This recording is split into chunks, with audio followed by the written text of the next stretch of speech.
Hello everyone, आप सभी का गाइडेंस पॉइंट में हार्टली वेलकम है। आज के वीडियो लेक्चर में हम न्यू चैप्टर डील करेंगे रिसोर्स एंड डेवलपमेंट। तो चलिए स्टार्ट करते हैं। So let us start with the definition of the word resource. So dear students, what do you think, what is a resource? Anything or everything that is available in our surrounding or in our environment which satisfies our need is called resource। आप में से किसी का तो answer यही होगा। तो ये आंसर ऐसा आंसर है जो हम बचपन में पढ़ते आए हैं, यानी कि सिंपल वर्ड में कहे तो ये बात तो सही है कि कोई भी चीज़ जो हमारे आसपास मौजूद हो और जो हमारी ज़रूरत पूरी कर सकती हो उसे हम रिसोर्स कहते हैं। बट इनके साथ कुछ कंडीशंस भी अटैच्ड होते हैं। Do you know what are those conditions? So let us see 3 conditions attached होते हैं। कोई भी चीज़ हमारी ज़रूरत तभी पूरी कर सकती है जब वो टेक्नोलॉजिकली एसेसिबल हो, इकोनॉमिकली फिजिबल हो, कल्चरली एक्सेप्टेबल हो। अब बोलोगे पता नहीं क्या बोल गई मैम, तो let me tell you, technologically accessible.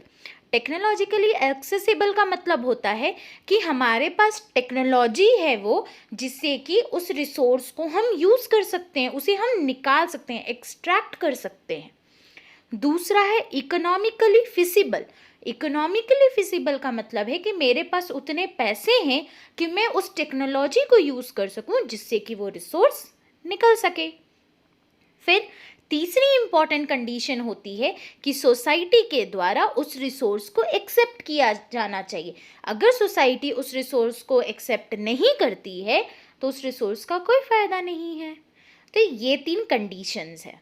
अब आप में से कुछ लोग तो अभी भी कंफ्यूज होंगे, तो चलिए इसे मैं एक एग्जाम्पल की मदद से समझाती हूँ। जस्ट सपोज क्रूड ऑयल है, ठीक है, और ये क्रूड ऑयल जो है वो एक मंदिर के नीचे पाया गया है।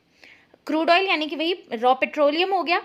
अब पेट्रोलियम मिला है तो अब क्या होना है भाई, अब तो पहले मेरे पास टेक्नोलॉजी होनी चाहिए उसको एक्सट्रैक्ट करने की।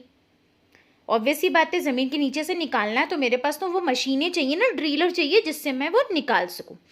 तो पहला रिक्वायरमेंट टेक्नोलॉजी हो गया, यानी कि अगर मेरे पास उसे निकालने की टेक्नोलॉजी है तभी मैं उस रिसोर्स को यूज़ कर पाऊंगी। अब मान लो मेरे पास निकालने की टेक्नोलॉजी है।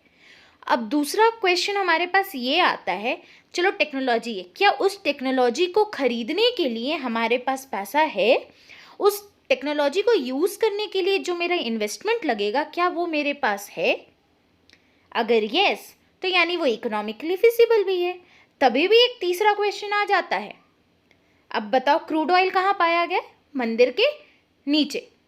तो अब क्या सोसाइटी अलाउ करेगी उस मंदिर के नीचे से क्रूड ऑयल निकालने के लिए?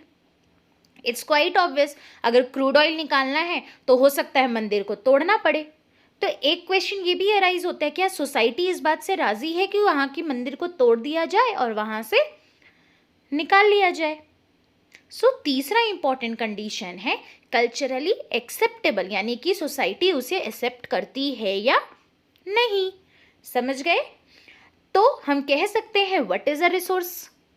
रिसोर्स इज एनीथिंग और everything that satisfy our need and is available in our surrounding or environment provided it is technologically accessible, economically feasible and culturally acceptable। यानी रिसोर्स क्या है? कोई भी चीज़ जो हमारे आसपास मौजूद है और हमारी ज़रूरत पूरी करती है बशर्ते उसे एक्सट्रैक्ट करने की टेक्नोलॉजी हो हमारे पास, उस टेक्नोलॉजी में इन्वेस्ट करने के लिए पैसे हो और सोसाइटी के द्वारा वो रिसोर्स जो है वो एक्सेप्ट किया जाए। समझ गए? तो ये है आपका रिसोर्स। अब नेक्स्ट आते हैं, एक बात बताओ, मान लो क्रूड ऑयल मैंने निकाल भी लिया, एक्सट्रैक्शन कर लिया, मेरे पास तीनों कंडीशंस सेटिस्फाई हुए। तो एक बात बताओ, क्रूड ऑयल कौन निकाल रहा है वहाँ पे? मशीन की मदद से इंसान ही निकाल रहा है। उसके बाद वो क्रूड ऑयल को रिफाइनरी कौन लेके जा रहा है? आफ्टर ऑल इंसान ही लेके जा रहा है। और उस क्रूड ऑयल से यूजेबल ऑयल कौन निकाल रहा है? इंसान। यानी कि ये जो ह्यूमन बीइंग है वो क्या कर रहा है? नेचर यानी क्रूड ऑयल से इंटरैक्ट कर रहा है। किसकी मदद से? ड्रिल मशीन यूज हो रहा है यानी टेक्नोलॉजी की मदद से। और इंस्टीट्यूशंस बना रहा है, जैसे कि रिफाइनरी बना है जहाँ से मेरा ऑयल निकल जाएगा यूज़ का, और इससे क्या होगा, हमारी इकोनॉमी एक्सेलरेट करेगी। तो ये है आपका ह्यूमन बीइंग्स, एनवायरनमेंट, टेक्नोलॉजी और इंस्टीट्यूशन के बीच का लिंक। कह सकते हैं ह्यूमन बीइंग जो है वो नेचर से इंटरैक्ट करता है थ्रू टेक्नोलॉजी, और इंटरैक्ट करके क्या बनाता है, इंस्टीट्यूशंस बनाता है। क्यों? ताकि इकोनॉमिक डेवलपमेंट को एक्सेलरेट किया जाए। क्या किया जा सके? इकोनॉमिक डेवलपमेंट को एक्सेलरेट किया जा सके।